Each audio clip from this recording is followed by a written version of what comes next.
committee to come and sit at the front table.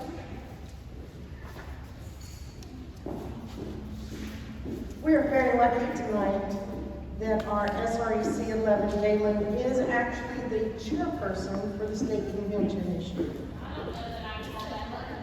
I think we're honored. We have a lot of knowledge in the room.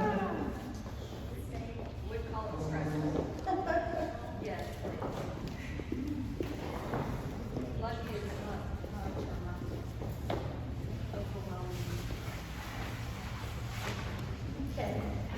I do have some paperwork here in the basket, and there's plenty of copies if y'all want to come get a copy of it. This is actually the paperwork from the GOP's website on how to run a convention. And we're going to start tonight with our block precinct chair, Mr. Dale Tom Holmesley.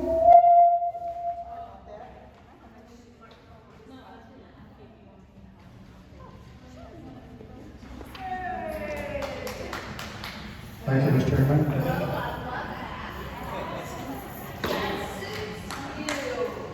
My name is Sam. I'm here as a representative of the United States of America.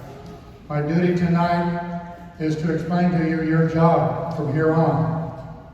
Your job is to participate in the government of this country, as each of us are responsible for this. Now, one of the things that occurs in our nation is a convention, national convention, in which the President of the United States is nominated. So, but there's a process that leads up to that. It starts right here and tonight. And what do I mean by that? Well, the first item on the agenda to begin the steps to become a delegate to the National Convention is what they call a precinct convention.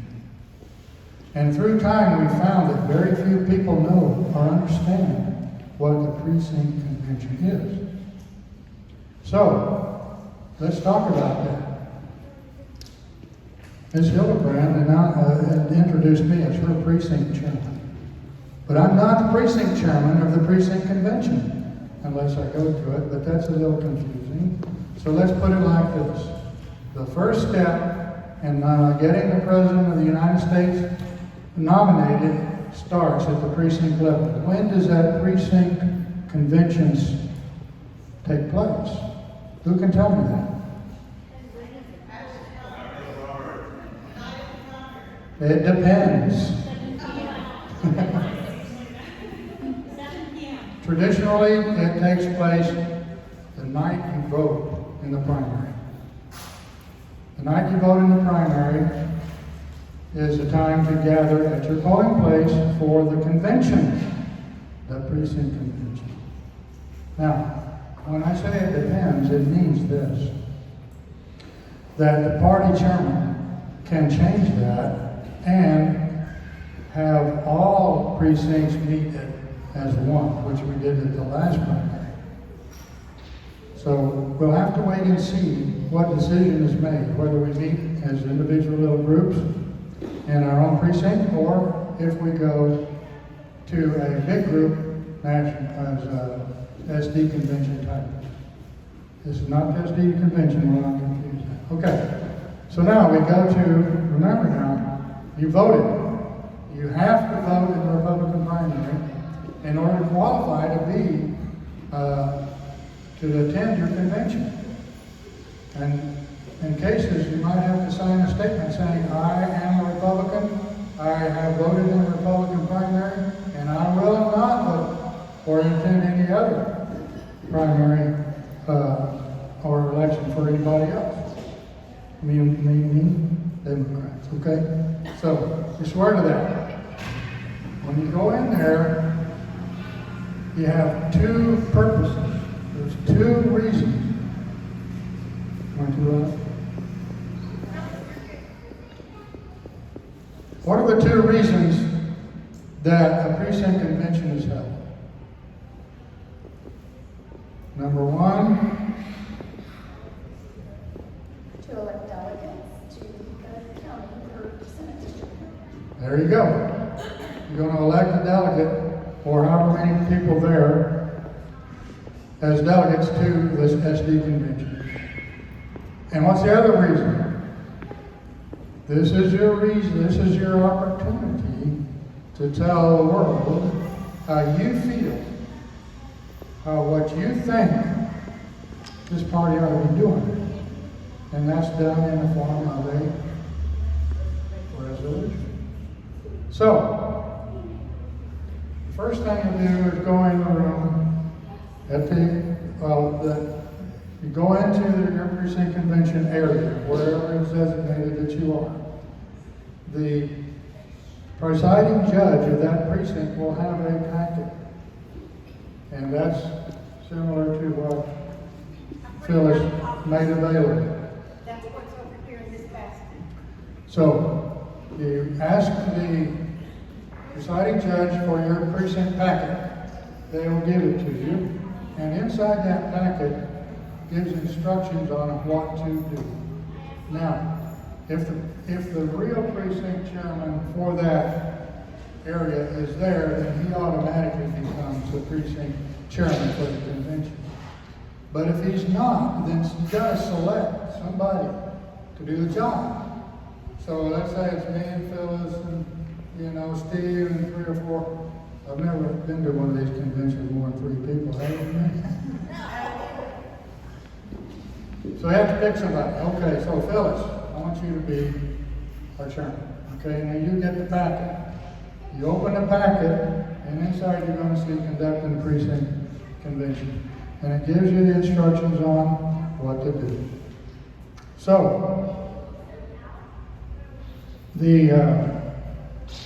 there is a script for you.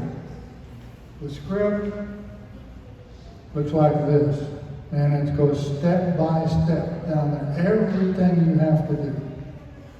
So, first thing you want to do is to verify that each person who's in the room voted. Now, there's a way around it.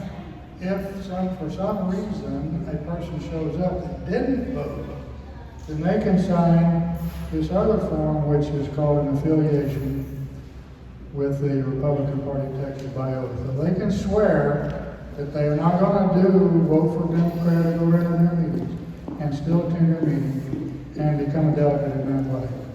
Okay? So then you just go down the list and you appoint a secretary. So let's say you appoint Jenny. Okay, Jenny gets a piece of paper that you fill out as you go down, and you say exactly what happened, step by step.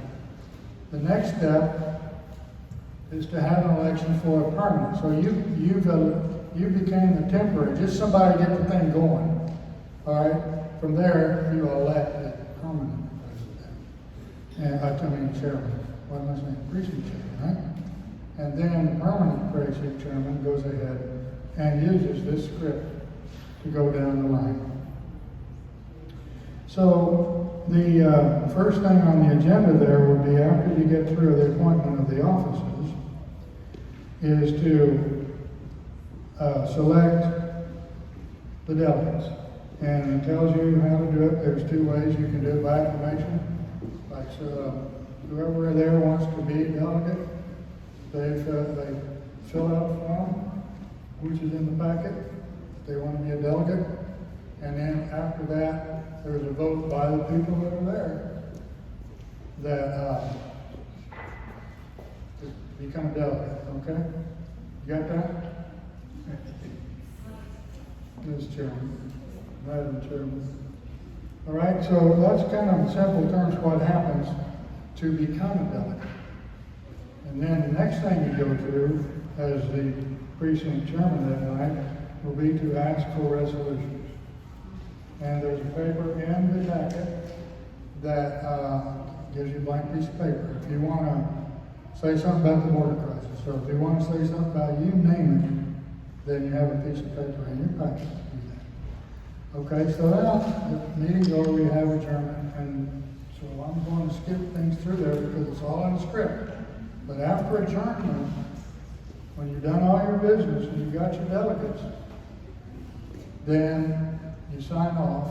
However, the meeting the paperwork has to be available for everybody in the room to challenge for 30 minutes. So you're not officially adjourned for 30 minutes after it's done. Then what happens? Well, the chairman, the precinct chairman for the night, has to give that paperwork, the original copies, ultimately it has to go to Cindy Siegel, our county chairman. But the steps in between, we don't know at this point how that packet is going to get upstairs. But it has to be within 3 days or the meeting is canceled. It's considered null and void if it didn't happen. Wait, say that again? What do you have to do within 3 days? You have to turn your packet in. The precinct chairman of the night is required to turn in their packet within 3 days. And that has the delegates in there. And then they take the packet, they get the delegates all notified for the SD convention and go from there. Do I have any comments or questions about that? Okay, so you're all going to be at your first precinct convention? And you're all going to be delegates, the state SD convention? When is the precinct convention going to take place?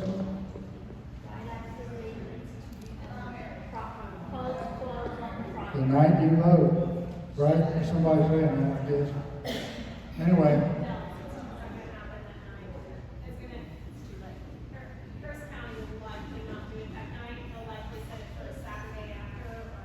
Correct. That's what we did last time. But the trick is, remember to attend. All right. Where's my chairman? Thank you, Uncle Sam. That was very nice. I appreciate it.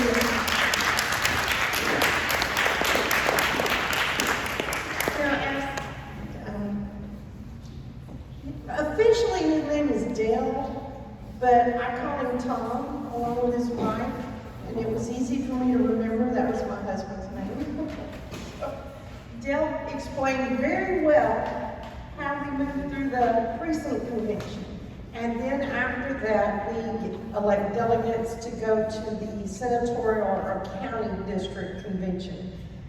These two conventions are very important to be able to move up. And you have to get involved at the grassroots level through these convention processes. So up next, would you please, I'm so sorry, I can't, this is Ken Moore. He is our SREC 11 chairman, one of them. And he's going to talk to us about the senatorial / county convention. Hello, everybody.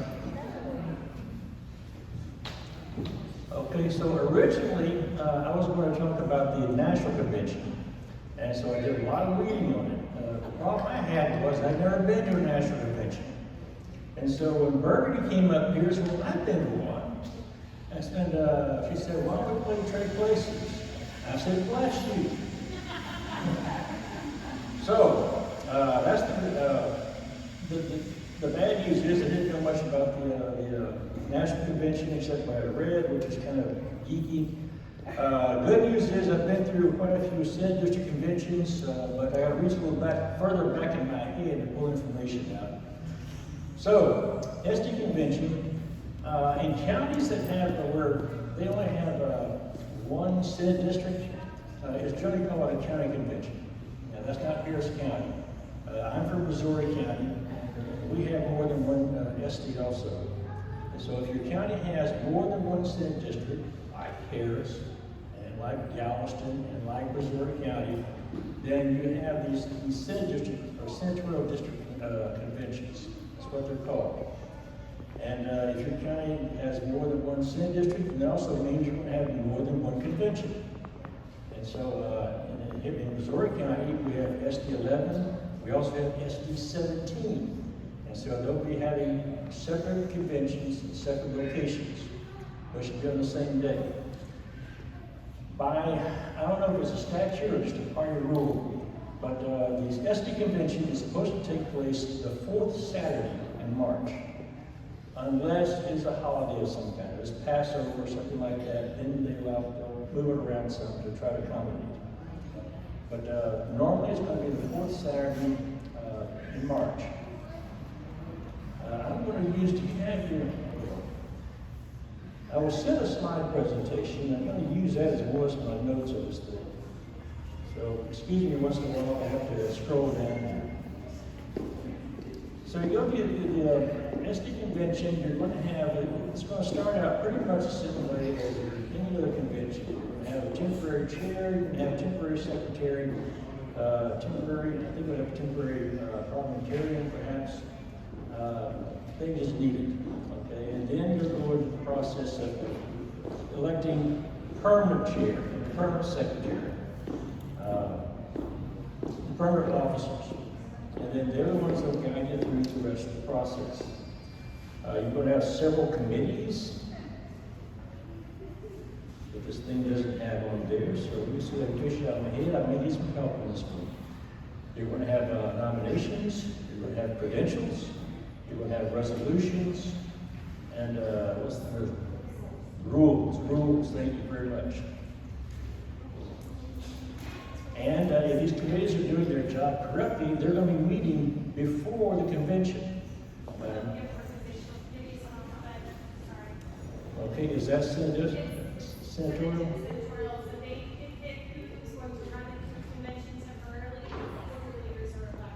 Okay, organizational committee. You used to serve in that one. Well, this last time around, yeah. Okay, so the last go around, 2020, I chaired the credentials committee in Missouri County for Senate District 11. And the information that he gets, that the precinct chairs send up to us, is what we're going to use to decide who can and can't be a delegate to the Senate District Committee, to the Senate District Convention. If you look at any information, they'll talk about printing nice and neat. They'll talk about going through the paperwork, make sure everything's right. And let me tell you, I've seen some awful stuff from the precinct conventions.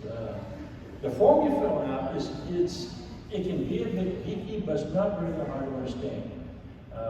You have to put the checks in the right places, and then you tell whether you want to be a delegate to the Senate District Convention. And if you do, that's fine. You lay that out. There's another place where you said, where they will ask you, were you a delegate or did you attend the precinct convention? And you don't have to attend the precinct convention to be a delegate to the Senate District Convention. You do need someone at that convention, at the precinct convention, to nominate you for the SD convention. And so that's the way we passed up the chain.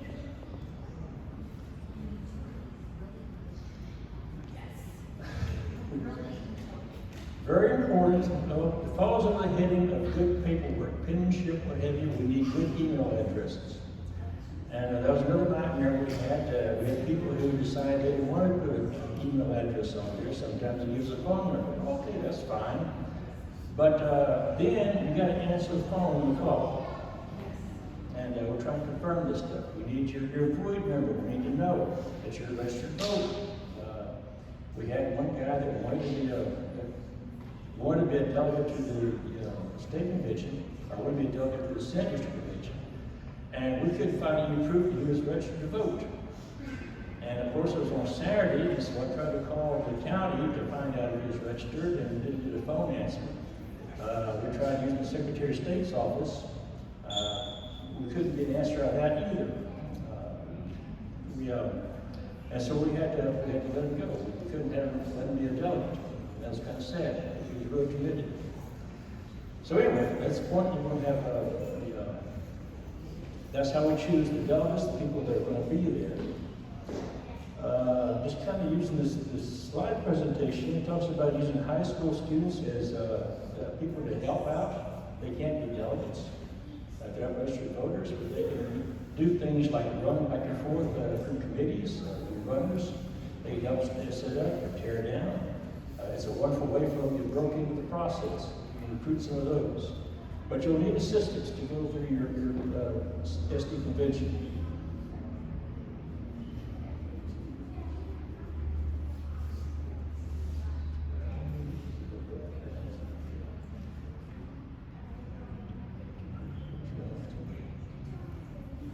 Okay. These committees, the credentials committee, again, we're the ones who decide who gets to stay, who has to leave. You could be a delegate on the convention. The rules committee, they're the ones who set, well, rules. Some of the things are kind of dictated by statute, some are dictated by the state party. But there are a lot of things, we still have a lot of wiggle room in here for some of the details. For example, how long are you going to allow debate to take place? How many sides are you going to have back and forth? Things like that are still within your purview to change around and move as time goes by. Party organization, they're the ones who are going to help set up the temporary officers and put them in place before the permanent officers are finally voted on. Temporary resolutions. Well, let me just call it resolution. We talk about the temporary officers and the permanent officers. Resolutions, their purpose is to take the resolutions that are handed up from the precinct conventions and then try to sort these out. Now, several years ago, I was kind of an ad hoc member of a resolutions committee in Harris County. And let me tell you this, when you're writing a resolution, guys, don't worry about all the little punctuations and all the whereas, all of the whereases and how they're worded, because what's going to happen is when this thing is received by us, they're going to go through and they're going to combine as many of them as they can. And they're going to try to simplify things and bring it way down to something basic. And by the way, in the SD convention, we are voting the resolutions. Same thing when you go to the state convention. They're going to take those resolutions and they're going to look through and they're going to change things around. I guarantee you, whatever you send to them is not going to come out the way you wrote it. And in some cases, it may not come out at all. And you may have to go to the state convention and testify before these committees, explain to the members why you think this is a great idea and it needs to become a part of the platform. And so you have to fight for it. Resolutions. Yes, ma'am. The temporary officers, someone from the floor could decide to run as a like even though someone I nominate this person to run as a permanent officer of this, someone else will say, nope, I actually want to run for this chair as well, and challenge them to run for those things can happen. Okay, this has a broad application, these chairmanships. The temporary chair is usually the one who will serve the permanent chair, not always. If somebody from the floor wants to nominate someone else, or if you're on the floor and you want to be the chair, the permanent chair, you have somebody nominate you, and then you go through the election process. And so whoever is the temporary chair is not necessarily the permanent chair. It's the same thing with the little precinct conventions. You're the precinct chair, you're the presumptive chair of the committee. But not necessarily. You ever a vote in your precinct convention, someone decide to nominate someone else. It happens, it's rare. Okay. Whoever wants to step into a job usually that's already mainly worked, and so it does happen. I've never witnessed it in any of our districts.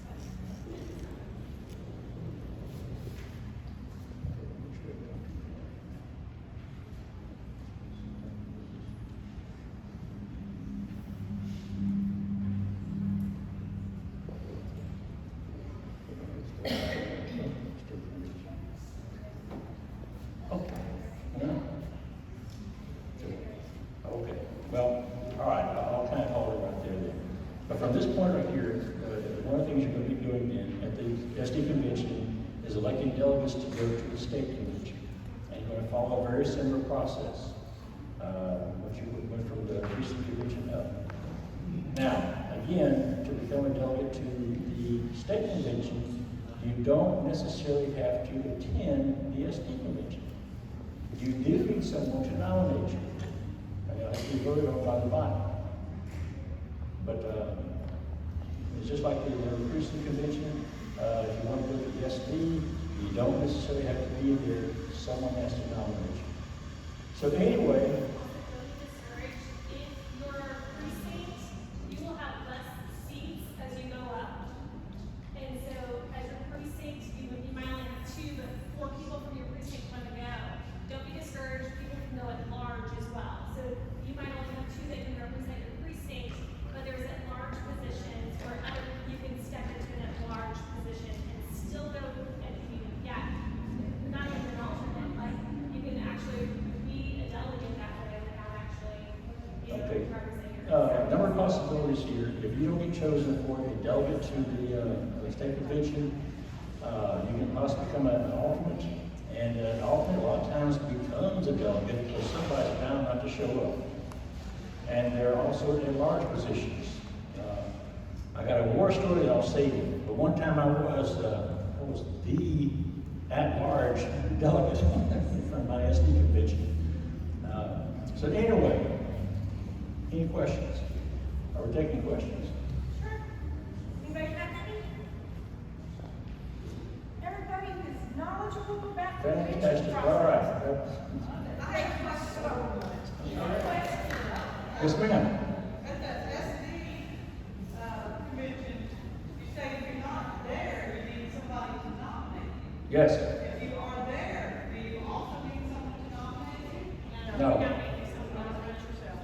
Okay. No, usually there's a form you fill out that you'll say you want to go. So you'll meet as precincts, and choose your delegates that way. So your precinct will go together, and you'll say, okay, there's 2 spots, but there's 5 of us. Let's pick maybe the precinct chair because they're doing all the work, and then who else wants to go to this position? Those 2 names will go there. Everyone else will go at large, and you will be in a separate thing where you have to go in front of the nominations committee in order for that to happen. It's an easy process. Usually, just put your name down. There's usually plenty of room, especially from SD6, SD11. We've never had issues where We've never had issues where someone didn't get to go to convention. So far. There are other counties that do have this issue, that fight tooth and nail to get to convention. And they kind of do it differently. They do it on a standard of the work that they've seen you do. So they'll say, oh, how long have you been active in politics? What clubs have you been a part of? What have you been president of? Like what campaigns have you worked on? They literally rank it, and they do the top ranking to go to state. But we've never had to do that here at the state level, at the Senate district level. The one time that I was an at-large delegate, they asked 2 questions, as I recall. They asked me, are you a precinct chair? Yes. How long have you been in the party? And I think at the time I'd been like 6, 7 years, something like that. Okay, thank you. Then later on I found out they chose me over, a whole bunch of other people that I thought were better qualified, really. But yes, you'll go for a committee, they'll ask you questions, and then based on that, you'll decide whether to make it at large or not. Thank y'all so much. You guys have kicked it out of the park for us.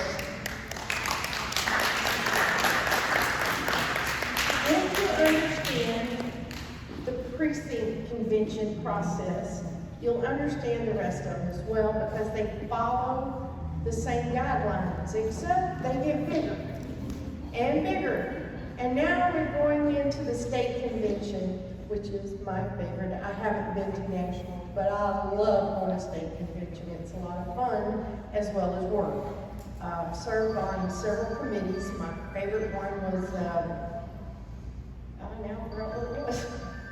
We were asked to hear stories from different precincts about breaking the rules, that's what it was, rules committee, breaking the rules, and you had to make a judgment on whether they could attend the convention or not. And that was kind of scary to be that powerful. But anybody can get on these committees, you just have to commit. So now I'm going to introduce you to Galen. She is the chairman of this next year's state convention. The committee. She's the committee chairman. But we're very lucky to have her here with us and her knowledge. So I will turn things over to you now. So I want to thank you, Phyllis, for doing this for everyone. Y'all are very lucky for her to put all this time and effort into this so that you see all of these steps, because it really is a stair-stepping process. You go to your precinct convention, from that, then you build to your SD convention, and then that's where you get elected to be a delegate to the state convention. So does everyone know when and where the state convention is going to be next year? So state convention is in San Antonio, Texas next year. It is the week of May 20th through the 25th. And I get a little discouraged when people say it's May 23rd through the 25th, because it's not. The heavy lifting for all of our benefit starts on Monday, May 20th. All those temporary committees start meeting at 11 a.m. on Monday. They work 12, 14-hour days, Monday, Tuesday, Wednesday, not counting all the work they did before they even got to state convention. So state convention truly is Monday, May 20th through Saturday, May 25th. So if you can only come Thursday through Saturday, that's totally fine. But we need to understand that there are people that have invested time, talent, and treasure on the front end before we get there on Thursday to start doing work. Just make a quick comment. If you're able to go, I strongly recommend you go there for the whole week. I mean, the convention convenes on, I think it's Thursday, then winds up on Saturday. But the committee work being done ahead of it. If you can be there and sit in those committees, you'll learn an awful lot about how the process works. You'll see the debates going on when you find it on the floor, you have to vote on these resolutions, these rules. You've seen some of the debates behind it, and you know some of the reasoning and why they're asking to do things. Yes, and so one date I don't think that we did give you is all of the SD conventions. I think we said like the fourth Saturday, but they will be on March 23rd. All of your SD conventions. So just putting kind of that date with that fourth Saturday. Sometimes in people's mind, you know, like we remember a date. So we will have those conventions. You will be, all of you, I'm sure, want to be a delegate to the state convention. You will sign up to do so. And I'm going to do a shameless plug as the state convention planning chair. If you join the Grassroots Club, that gets you kind of some VIP access to hotel rooms and VIP registration. Don't wait till December to do that because I will have already closed it by then. So to get lists together and to start getting pushing out the VIP registration. But the Grassroots Club is a great way to join to support the party and get you invited to the Grassroots Club at convention and VIP registration before it's open to the public. So that's my plug for that. But once you get there, so what happens once we all get there? It's great to see everyone and fellowship with everyone, but those committees that met on Monday, Tuesday, Wednesday, they're working on the platform for us, the rules for us, credentials, party organization, and there's one more, resolutions, yes. So they're working on all of that stuff that we're going to vote on and legislative priorities.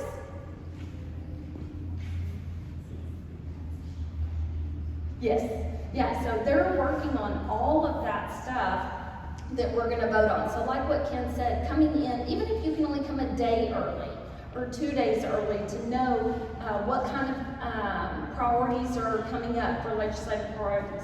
And you can testify on those resolutions or rules, how those have affected you, what you've seen in your area, what your club has talked about. Maybe there's a resolution from you that has made its way up. We did pass, and y'all are the first people for me to announce this to. You'll get it from the county and the precinct chairs. But we passed a uniform resolution policy. Do not turn in a resolution on a napkin. Y'all laugh, and that is so true. So if you were the one working on a resolution and turning those in, you can turn them in on a Word document or a PDF document, but something that's selectable text, because like Ken was saying, you may turn it in at that precinct level, but then it goes to the Senate district level, then it comes to the state level, and so they need to be legible. We need to know what it is that you're wanting us to consider and take up. So Ken mentioned one thing about all of you being able to serve on those committees at the state convention. Ken and I, as your SRECs for Senate District 11, we are tasked with sending the chairman, the real chairman, not me, the Matt Rinaldi chairman, names for each one of those committees. So if you're interested and you are committed to serving that entire week for rules, credentials, party organization, resolutions, legislative priorities, then you will want to turn your name and your contact information into us, and you will want to make sure that you are at your precinct convention, you're at your SD convention, and that you are a delegate to the state convention. So we send those names up to Chairman Rinaldi for appointment. But if you are interested in doing that and willing to commit that entire week, then we are happy to take names of people interested in doing that. So you're at state convention, you've testified maybe for some resolutions or some legislative priorities, you attend all of the sessions. Every session is so important.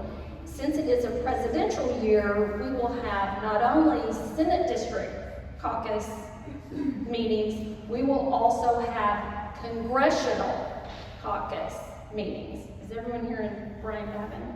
Yes? Okay. Hallelujah. Only one congressional district.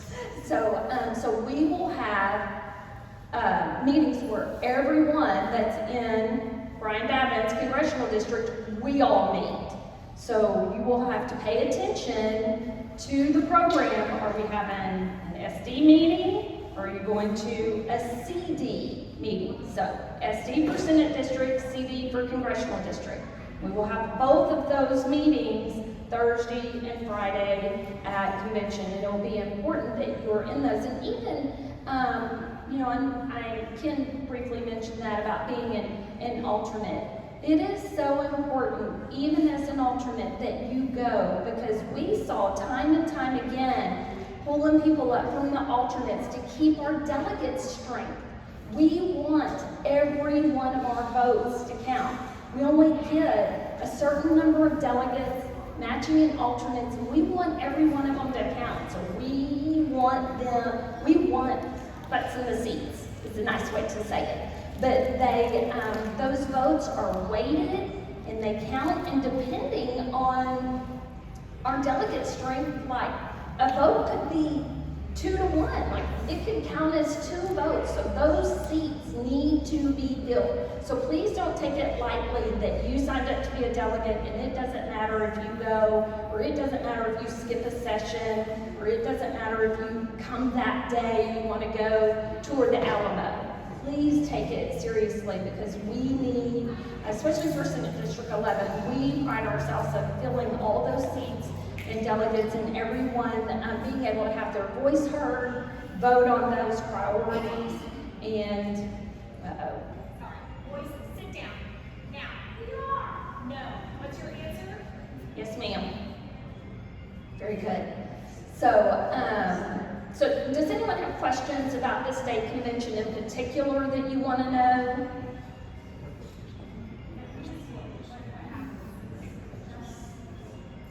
Okay. Is it specific? So at your SD convention, SD caucus, sorry, yes, too many words. So at your SD caucus, you will elect your SREC committee man and committee woman. Remember any of you that were there last year? You have the Senate District Convention. SD 11 has Galveston, Harris, and Brazoria County. We're all in one room, and we sit with our counties. We elect our SREC committee woman, our SREC committee man, and what? I don't know. This is easy. This is easy. You're also going to give your preference for party chair and party co-chair. All right, and now the reason I say preference is because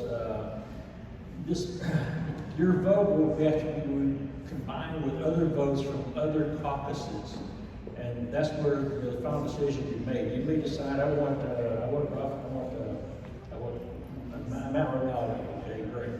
I want somebody else, maybe want another different person. And yeah, it depends on who's running. All right. And two, these positions can also be nominated from the floor. Everybody may send them out. This is what we want, and then somebody on the floor says, "Well, I nominate somebody else." You have to go through that process. You'll also be with your preference for national committee man, committee woman. And the CD. That's it. Okay, that's C. All right. All right. So we're talking about C. All right. So we'll see. Give me back my mic.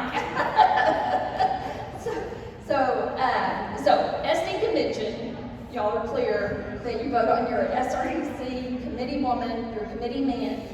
Different from, well, no, not different. You have a nominations committee, and you have that in every convention. So you have a nominations committee. And so we will make that, we'll know who's running for party chair. We'll also know who's running for party vice chair.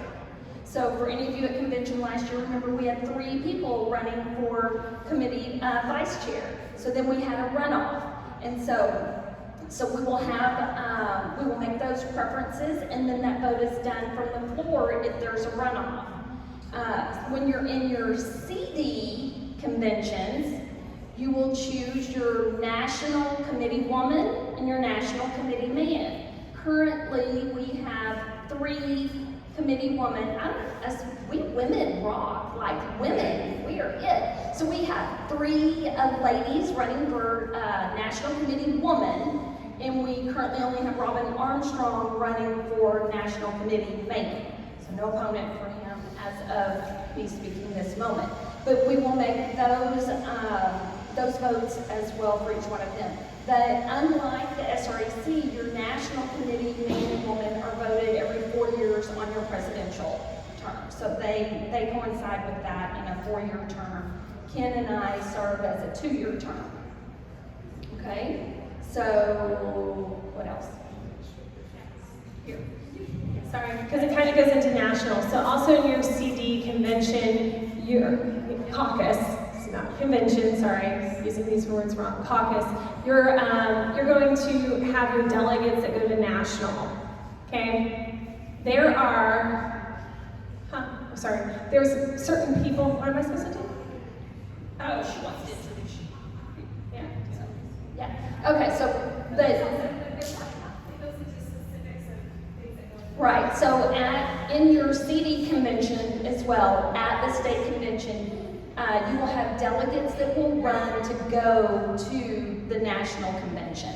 And that, so I guess I still have nightmares from us doing that in 2020, the year of convention we don't talk about.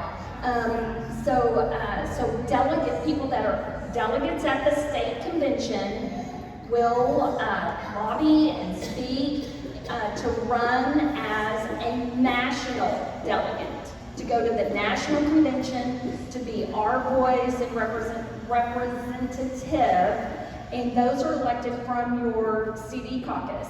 And so, it could be someone from SD 11, it could be someone from another SD in our CD caucus, but that's a huge huge deal. It's at their expense to pay to go. National convention, Burgundy, we talk about it, is in Milwaukee of all places. That's a little weird for me. But that is a big deal. And so we will elect our national delegates to go to the national convention for us in that CD caucus. Yes, caucus.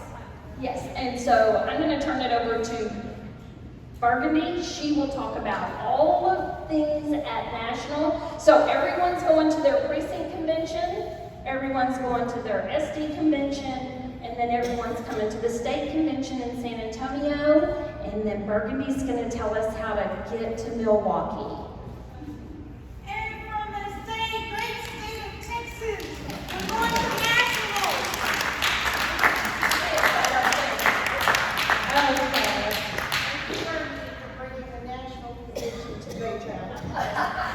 Okay, so in that CD caucus, we have a lot of things that happen that we're actually slightly didn't cover, but so I'll try to go over it quickly.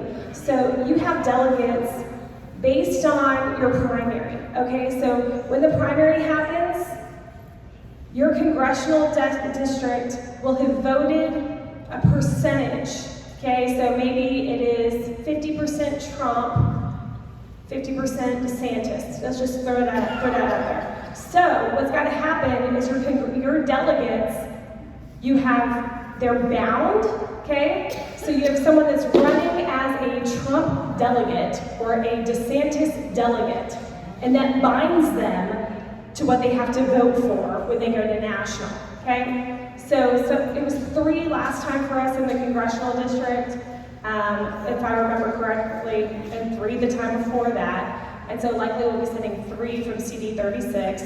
And it was 2 Trump, I believe one was not. One was not bound. That was in 16 when I went. I believe it was 2 Trump and 1 not. And so we had people that ran for Trump delegations, and so they were bound to that Trump delegate.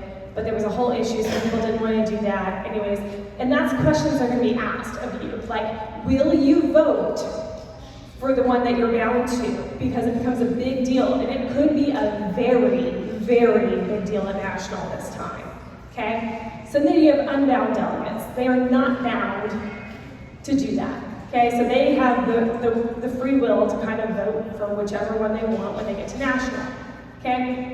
This is extremely expensive. Let me just put that out there.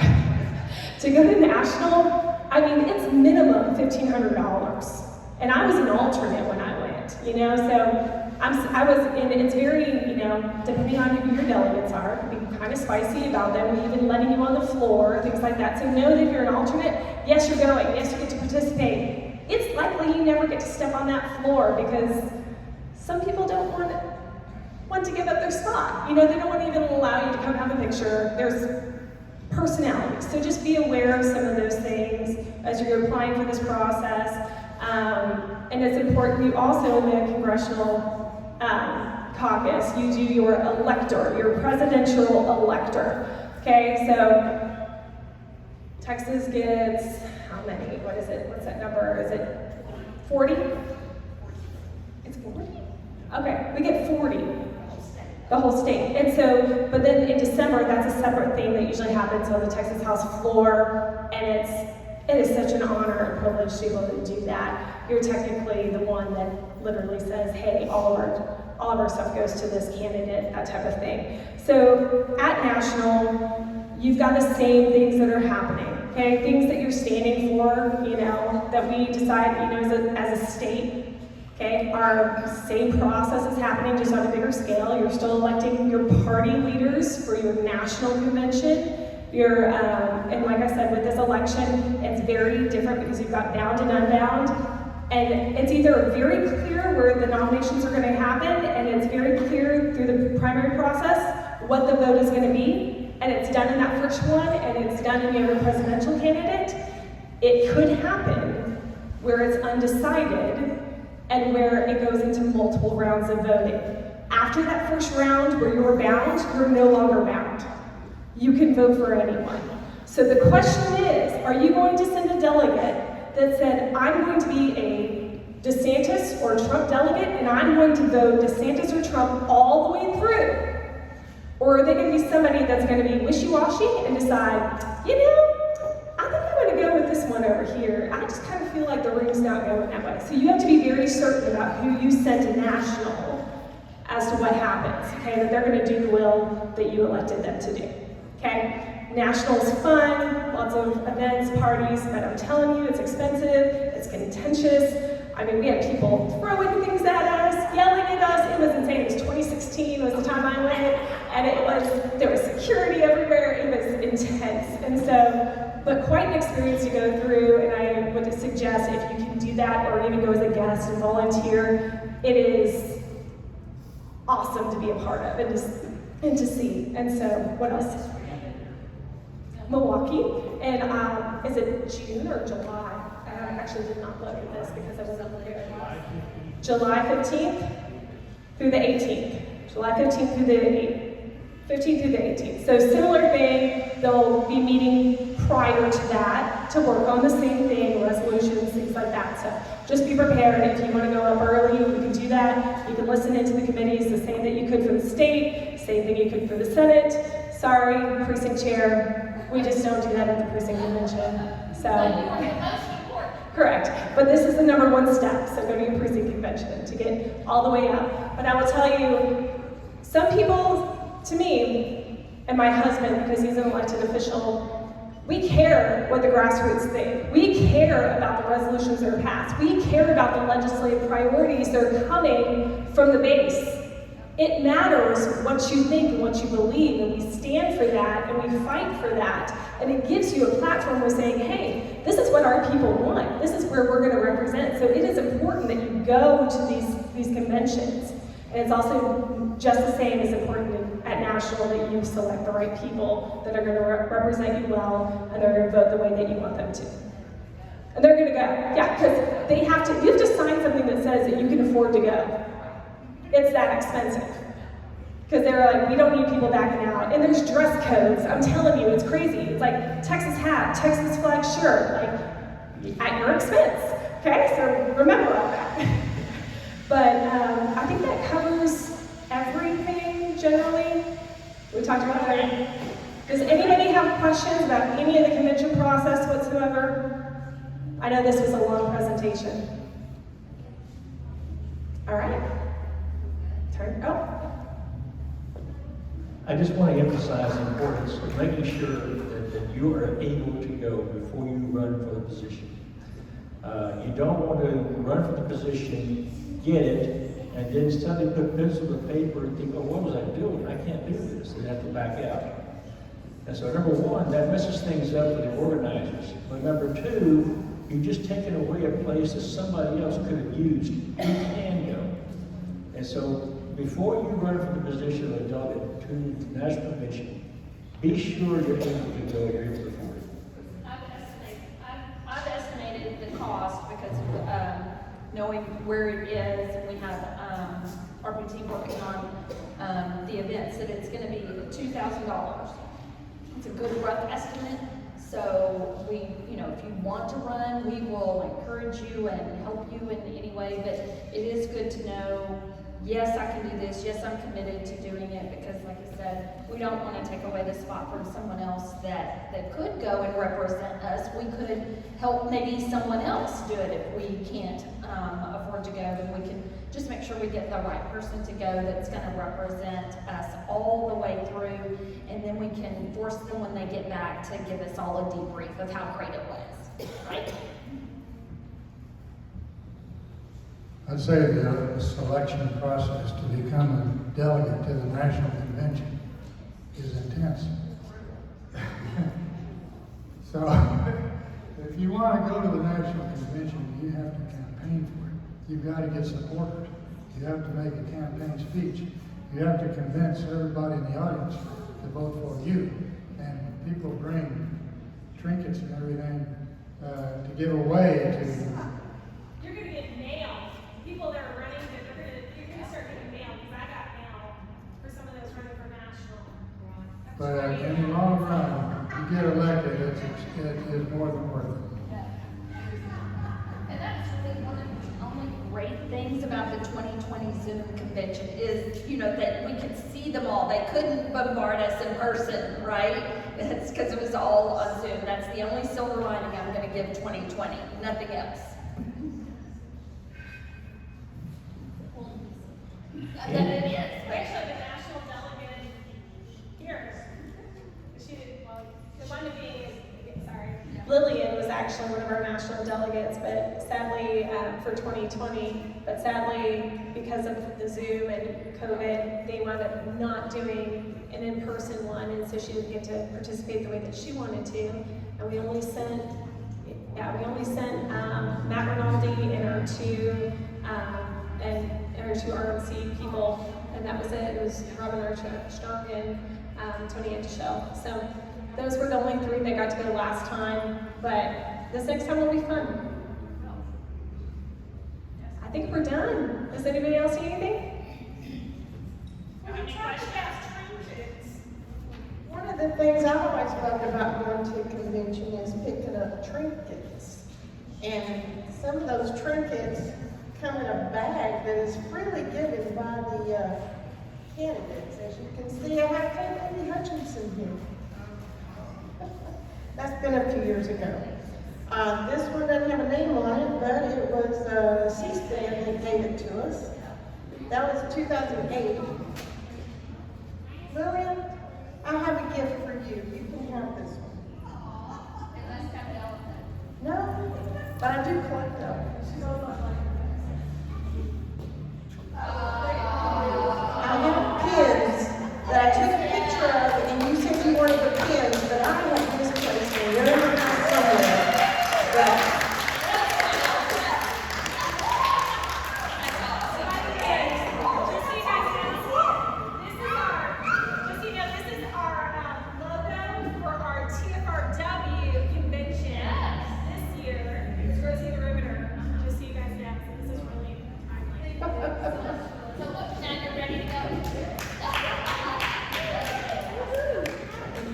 collected bags for a long time, so all of these are up for grabs. So if anybody wants one of these bags, my children have told me to downsize. This is a C-SPAN bag as well. I don't remember what year it was, but I think that was in Galveston. Another Kate Bailey Hutchinson. I was a big fan of hers. I can tell you that I used to live on Galveston Island. When my husband retired, we retired to the island where he was born. While I was there, I got to work in the Republican Party office that we had set up on the beach, on the Strand, where the homeless veterans slept on the beach, and they would come into our office in the mornings and drink coffee with me, and sometimes I'd bring donuts. But on this one particular day, I was passing out tickets for a Kate Bailey Hutchinson event that was going to take place in Harris County at an airport. And they had this air hangar set up with bleachers and benches, and my buddy from Galveston, y'all wouldn't know the name, but I'm going to drop the name. No, I'll leave it alone, she's passed. But she gave me the inspiration to do this event. So I was passing out tickets, and I was also getting college kids to come to this event to do traffic control out in the parking lot. So I saved a big spot in the front for the college kids to come and stand when Kate Bailey Hutchinson and the President Bush, came walking through to speak to us that day. So I can actually tell you I fed coffee and shook hands with homeless veterans in the morning, and I shook hands with the president that afternoon. Best day of my life. Other than having grandchildren. Here's another one. It's a little longer. In 2016 is what's on that one. So y'all are more than welcome to come and rummage through the. Here's another little item that was sitting on my chair at convention in 2006. This is a Rick Perry cooler. And my sister can tell you, I'm going to give this to her. She can tell you when I came home from that convention, I was so excited because I sat on the front row, and we were assigned seats by precinct. And I sat on the front row, and the governor was looking directly at me while he was talking. I know he was. And I've told her that story for years, and she just rolls her eyes at me now. But I'm going to give that to her and give you that. These are some things I picked up at different events, mostly conventions, state conventions. I don't have a whole lot of expensive stuff, but here's a little coin bag for you. Thank you very much for that, for coming and sharing. Gentlemen, I'd like to tell you I have a gift for you, but I don't. It's all jewelry. There, my cord is running out. Can you hold the mic for me while I go do this?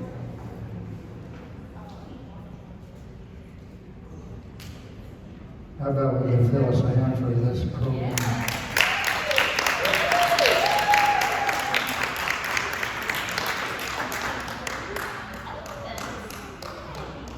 Can never go wrong with Ellen.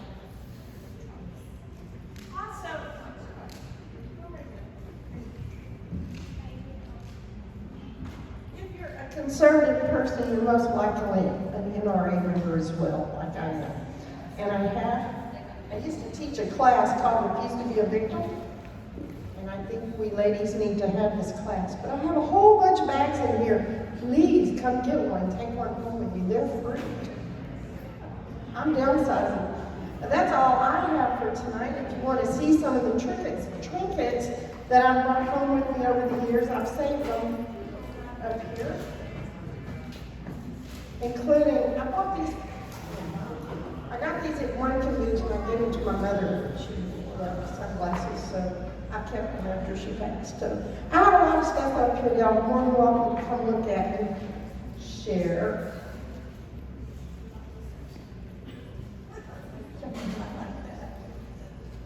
Okay, I'm done. You want to take off? She brought bags. How'd you know I was doing a bag thing tonight? That was my convention that never happened stuff. 24. We'll see. I don't think I have time to campaign. Yeah, I can't reach it, but When you become a national delegate, you get cool stuff, or you got swag. I got swag in the mail. I didn't get it there. Like we got a national convention bag, and then you get this really nice pin. It says you're a delegate. The alternates get one that's red that says they're an alternate. And you get to wear it, which I never did. I'm not salty at all. And then that year, in honor of Clint Moore, remember his name? I mean, it struck me crazy because I know him. He was Flynn, yes, Josh Flynn. He did something very nice for us delegates. He got us each a belt buckle. And so for Harrison County, so this is one of my treasured possessions. And this, you know, even for my work, I have it in my background and hope somebody can see it.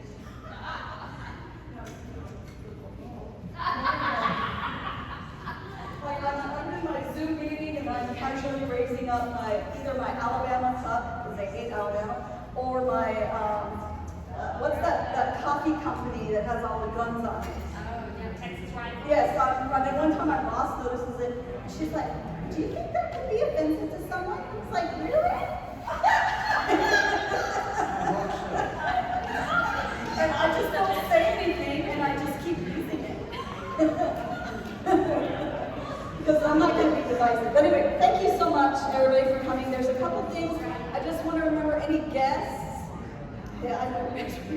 Any guests? Do we have any guests? Just tell us, just say a quick hi to us. Any new members? Anybody new? Okay. If you guys want to give a donation for food, Baytown Republican women would love that. They'll either take checks or cash, or if you have to do a transaction, we can do that as well. It's going to be a little funny to do. We're going to try to work through that, but we prefer checks or cash. But Phyllis, Phyllis and Sela, I think, donated the food.